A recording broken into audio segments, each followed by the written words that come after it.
رسول اللہ نے ارشاد فرمایا، اے لوگو اپنے کثرت استغفار کے بے شمار فائدے۔ حضرت محمد مصطفیٰ صلی اللہ علیہ وسلم نے ارشاد فرمایا، جو کثرت سے استغفار کرے گا اللہ تعالیٰ اسے غم سے نکالنے کا کوئی راستہ نکال دے گا، ہر تنگی سے باہر آنے کی راہیں کھول دے گا، اور اسے وہاں سے رزق عطا کرے گا جہاں سے اسے خواب و خیال بھی نہیں ہوگا۔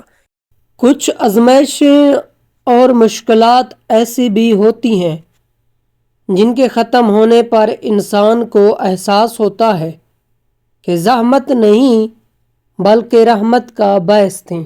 رسول اللہ نے ارشاد فرمایا، غسل جنابت کا طریقہ یہ ہے، پہلے اپنی شرمگاہ کو دھو، پھر وضو کرو، اور پھر اپنے سر پر 3 مرتبہ پانی ڈال کر حسب عادت غسل کرو۔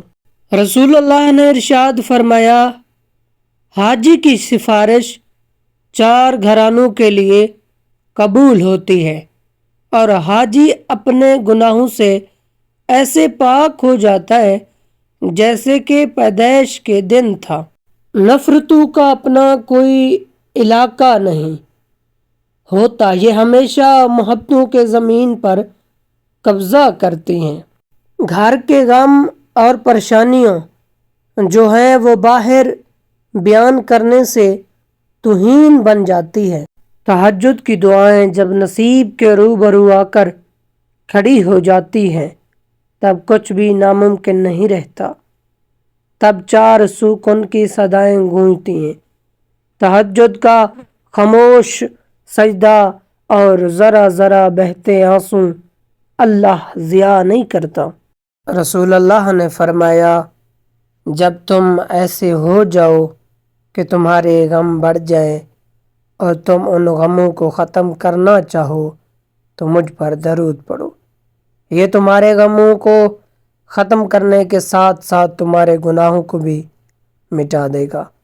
اور آپ صلی اللہ علیہ وسلم نے یہ بھی فرمایا، جس نے میری ایک حدیث سنی اور دوسروں تک پہنچائی، قیامت کے روز اس کے لیے میرا شفاعت واجب ہوگی۔ تمہارے جسم ابھی ظاہری گناہوں سے پاک نہیں ہوئے اور تم اندرونی پاکیزگی کا دعویٰ کرتے ہو۔ تم مخلوق سے تو درست رویہ رکھتے نہیں اور خالق سے درست رویہ رکھنے کا دعویٰ کرتے ہو۔ شیخ عبد القادر جیلانی رحمۃ اللہ علیہ نے رسول اللہ نے ارشاد فرمایا، جمعہ کا دن تمہارے بہترین دنوں میں سے ہے، لہذا اس دن میرے اوپر کثرت سے درود صلات بھیجا کرو، اس لیے کہ تمہارے درود مجھے پیش کیے جاتے ہیں۔ قرآن کا علم سکھانے والے اللہ کے خاص بندے ہیں۔ انس بن مالک فرماتے ہیں، رسول اللہ نے ارشاد فرمایا، لوگوں میں سے کچھ لوگ اللہ والے ہیں۔ صحابہ کرام نے عرض کیا، یا رسول اللہ صلی اللہ علیہ وسلم وہ کون ہے؟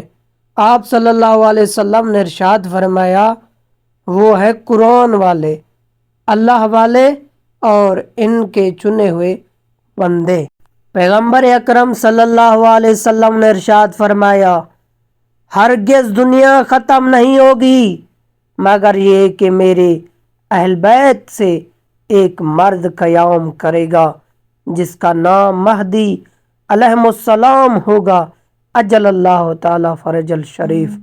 اللہ اس امام کے ظہور میں تعجیل کرے اور دنیا کو عدل و انصاف سے قائم و دائم رکھے، آمین یا رب۔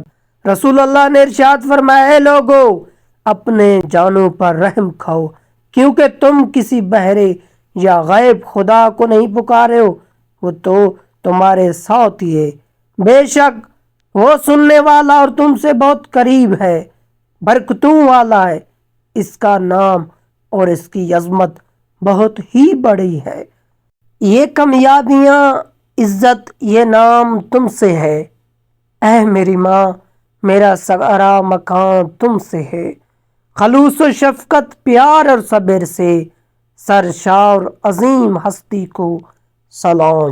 گناہ معاف ہونے کے 3 اسباب۔ ایک شخص نے رسول اللہ کی خدمت میں عرض کیا، کس چیز سے میرے خطا معاف ہو سکتی ہے؟ رسول خدا نے فرمایا، آنسو، خشوع اور بیماری سے۔